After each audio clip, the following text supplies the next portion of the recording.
It's bare knuckle boxing, one punch can change the whole fight. I'll be ready for the best woolly monster, Godzilla, whatever is coming at me. But I know I'm gonna be the next bare knuckle boxing world champion.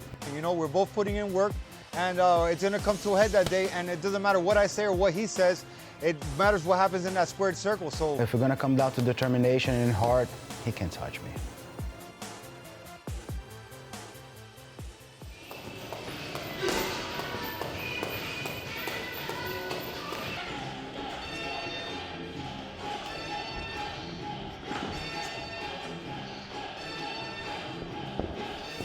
Here. You want to sing a little bit? Just a little ditty? That's not ready. All right, ready? Yep. So, Bare Knuckle Fighting Championship, a very segmented sport now. Not everybody's getting into this. More and more people coming into it. But why did you sign up to be a bare knuckle fighter?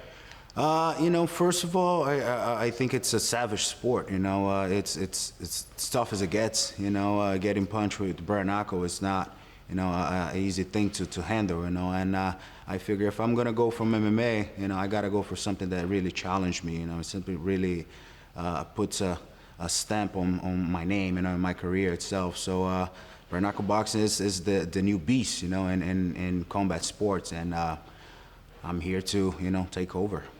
It's historic. I mean, you could be the first ever 175-pound champion. Yeah, it's definitely historic. A belt for American Top Team. For Coach Derek as well.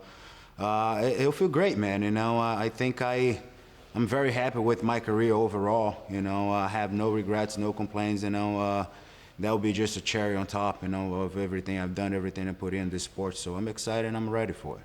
My job is to fight, to train and fight, be at my best every day, be the best fighter I can be on a daily basis. So I don't really care who I fight, just give me a name, and a date, and I'll fight. Of course I want to fight for the belt, every fight needs to have some extra motivation for myself. Once I knew I was gonna fight for the belt title, let's get it the biggest name out there, and just make sure that I prepare. I want to see where he's good at, where he's not so good at, and I got to make sure that I put him where he's not so good at. I visualize Uly getting knocked out, just tilting his head to the side and falling flat in his face. That's how I visualize. I only rest 45 seconds, baby. 45. I don't need a minute.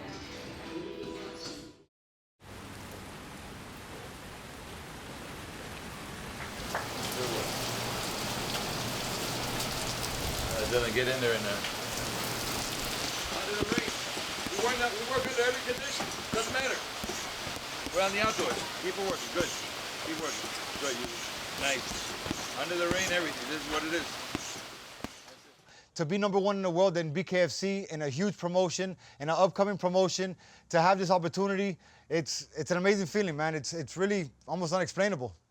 So coming up on that fight, me and my coach were watching tape on my opponent. We seen his bad habits of when people rushed him. So we worked on that move over and over and over and over and over again. I had dreams about it. I feel like I manifested that move. And that night we put it to work and it came to fruition.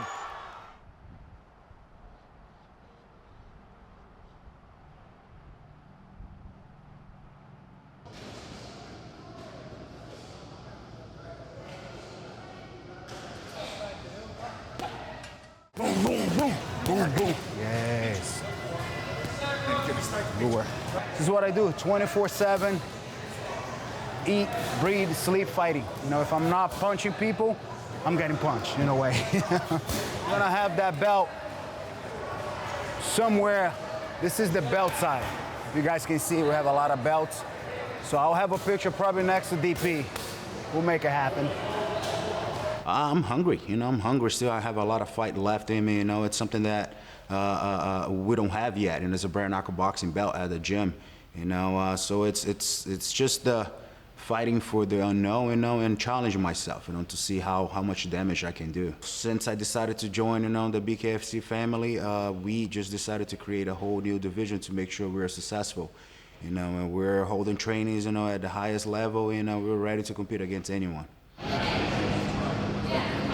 This is super important to me, but at the same time, I lived through this so many times, so it's just another day, man. I'm excited, it is a challenge, it's a privilege to be able to fight for a world title, be able to bring another belt here to ATT. I don't take that lightly, and it's coming. It's coming, baby. I think my experience is definitely an advantage, against Uly. I fought the best fighters in the world my whole career. I never had an easy fight. I never chose or picked an opponent. So I'm battle tested. I know what it takes when the tough, gets going, and now I know that's where I thrive. So we don't know that about Uly. Look at his record. Look at the people that he's faced. No disrespect to him or his camp. But there's a little bit of difference when it comes to competition. My competition, we all know who they are. We all know they're the best, anywhere I ever fought. So if we're gonna come down to determination and heart, he can't touch me. In the house we're at, it has, I walk in the bathroom and it has this combination written on the bathroom. I walk in the bedroom door, I'm like, why did you write on the door? Yeah. You wrote this combination on the door. Everywhere I looked, it was like in pencil, in my eyeliner, on the mirrors, everything like that. He goes, this is what I'm instilling in my head and that's what I'm coming in with. And then sure enough, it happened. Yeah, It's actually still written on one of those bathroom doors. It's still written on there. Right hand, left hook, because he was a lefty, so I was gonna come with that right hand and left hook. But it ended up being jab and overhand right, and I got him. This is us right here as kids. That's him right there, that's me right there. One right here, another one. When it comes to Pitbull, man, that's my brother. He's seen me through all my struggles. I've seen him on his rise. He's never left my side, man. He's been a great, also a mentor, an inspiration, a motivation. You got two guys grew up together, same, 11 years old, coming up together, playing ball together, getting in little minor trouble together, girls together, everything. And you're on your way up. One guy sticks to his plan, doesn't care what anybody says, and he's steady climbing, steady climbing, steady climbing. And you got this guy who listens to and cares what people say for a time, and bumps his head and listens to bad ideas and goes to try to figure out himself and bumps his head in prison, juvenile detention centers, getting kicked out of school, fights with people on the street. And up until 2016, I was still living that life. I was 35 and I go, holy shit, in 10 years I'll be 45. Am I still gonna be doing the same shit, trying to figure out what's next, how to make the next dollar, how to still struggling with the bills and just still struggling to figure it out? And it brought me to my knees, man. That day I packed my stuff up.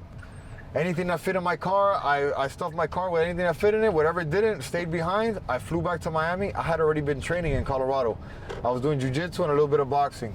I asked my coach in Fifth Street Gym, I asked him I wanted to take a professional fight. And I went and I knocked the dude out in the first round, and it was the biggest rush of life I've ever had. And it's got me to where I'm at today. That made me find my passion, find my love. I said, I have to stick with this. I stayed consistent, I stayed dedicated, I worked hard. BKFC came into his life last February and he won that fight, and I was standing there ringside like, this is where he belongs. He belongs here. This is his life. It all has, I always say life's like a puzzle piece, right? So when he told me his story about him fighting on the streets, bare knuckle, he got in trouble for this, and seeing him in that squared circle with his hand raised, it all came full circle, and it was like the final piece to his puzzle. This is where he belongs. That 3-second knockout totally changed his life. You control your own destiny, and he's taken the right path, and I'm super proud of him. I love him so much, and I can't see my life without him, and I'm very proud of him. Thank you, babe. I love you. Well, this is a letter he wrote me while I was in prison, September 5, 2005. Oh, sorry. 67th Ave right there. So 67th Avenue, man, this is where I grew up at. This is my first gang, my first hangout. This is the block right here where you see where I got into my first street fights, where I started getting into trouble. Everything went down at a young age in this neighborhood right here. And it's amazing to come from this neighborhood and to be where I'm at today, man. We had a lot of things come through here, a lot of learning lessons, a lot of bumps in the road right here. But here we are today, putting 67th Avenue on the world map. So this place 20 years ago, man, was drug addicts, drug dealers, pimps and prostitutes, gunshots, and first 48 type of scenes here. It's definitely changed in the last 20 years. It's gentrified. You'll find pretty girls walking their dog at 2 in the morning here. You know, people skating, you know, a bunch of beautiful art. Right here, this little dead-end street. Here we are. Here we are, man. I grew up in this house 20 years ago. I lived here with me, Pitbull, and his mom. You know, there's a lot of drug activity, from pushing to people doing drugs, to prostitutes, to pimps, to, you know, there's people trying to get you to go in the wrong direction all the time. So I was an amateur boxer when I lived here. I used to train on the street, running sprints up and down the street, doing shadow boxing, and we used to have a bag out here I used to hit. It was a tough time. I had no money to support myself. I had kids at that time already. You know, I had to borrow other people's gloves, other people's headgear. I had to scrounge up money for mouthpieces. It was a tough time, man, but I can't say that I saw myself in the position that I'm at today, you know, which is an amazing feeling. So looking back on that, those were some of the steps that got me to where I'm at today. June 26th, Thiago Alves versus the Monster, Hard Rock Casino. Don't blink. Wow.